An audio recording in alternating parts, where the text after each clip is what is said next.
23 থেকে 30 বয়সটা অদ্ভুত রকমের বেমানান। এই বয়সটাতেই পড়াশোনা শেষ হয়, চাকরির পীড়া থাকে, প্রিয় মানুষের বিয়ে হয়, বাবার অসুখ হয়, মায়ের রান্না আর মন মতো হয় না।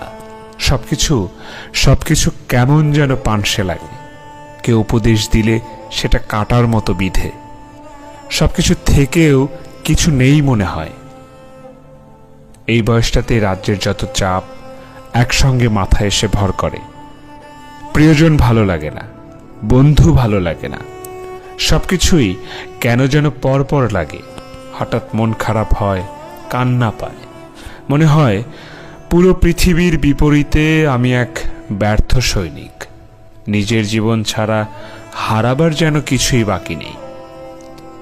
এই বয়সে বড় বড় স্বপ্ন ছোট হতে হতে লুচির মতো চুপসে যায়।